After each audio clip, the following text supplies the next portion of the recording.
प्राणों की भीख। विजयनगर में न जाने क्या बात हुई कि हर तरफ बेतहाशा चोरियां होने लगी।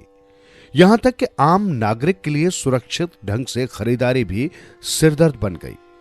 सम्राट कृष्णदेव राय को जब पता चला तो उन्होंने मंत्री और सेनापति से मंत्रणा की। निश्चय हुआ कि गुप्तचर विभाग को आदेश दिया जाए कि वे इस मामले की छानबीन करें। एक सप्ताह के अंदर गुप्तचर विभाग ने सूचना दी कि शत्रु के अनेक बटमार शेर खां की अगुवाई में सीमा पार कर राज्य में घुस आए। विजयनगर को कमजोर करने के लिए वो राज्य में अव्यवस्था फैलाना चाहते हैं।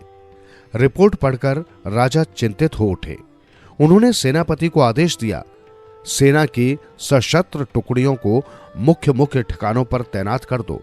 किसी भी व्यक्ति को पूरी तरह से जांच पड़ताल किए बिना साम्राज्य में मत घुसने दो। फिर मंत्री को आदेश दिया, समूचे साम्राज्य में पुलिस को सतर्क कर दो। हर अजनबी पर और उसकी गतिविधियों पर कड़ी नजर रखी जाए। सेना और पुलिस दोनों हरकत में आ गई। पूरे विजयनगर साम्राज्य में रातों को गश्त शुरू हो गई, किंतु चोरियां बंद न हुई, उल्टे राहजनी और शुरू हो गई। अपराधी पकड़ में न आए। तब राजा ने एक दिन मंत्री और सेनापति दोनों को कसकर धिक्कारा। ऐसे समय पुरोहित को सूझा कि क्यों न तेनालीराम को फंसाया जाए।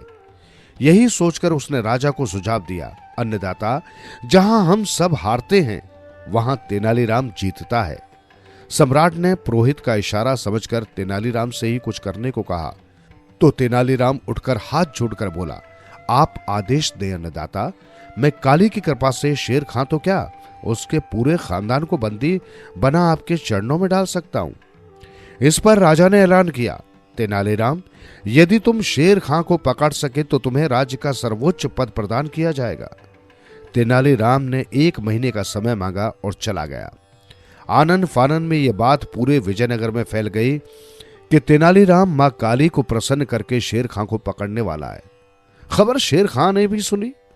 वो जोर जोर से हंसते हुए बोला, जिस शेर खां को विजयनगर की फौज नहीं पकड़ सकी, उसे 1.5 फसली का तेनालीराम क्या पकड़ेगा।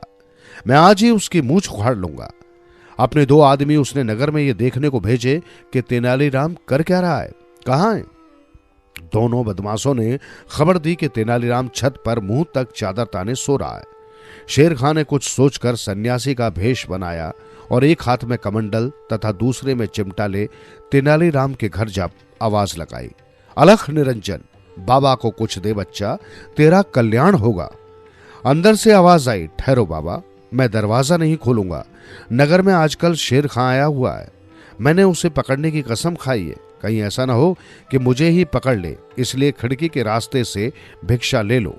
शेर खां मन ही मन मुस्कुराया। उसने तेनालीराम की लंबी मूछों का एक सिरा खिड़की से बाहर निकला देखा तो शेर खां ने झट उसकी मूछ पकड़ ली और गुर्रा कर बोला, मुझे पहचान ले, मैं शेर खां ही हूं। मैं आज केवल तेरी मूछें ही उखाड़ कर ले जाऊंगा। ये कहकर जैसे ही उसने खिड़की की ओर हाथ बढ़ाया, उसके सर पर भारी डंडा पड़ा। वो वहीं बेहोश होकर गिर पड़ा। तेनालीराम उसे बांधकर राजा के दरबार में ले गया, जहां वो अपने प्राणों की भीख मांग रहा था।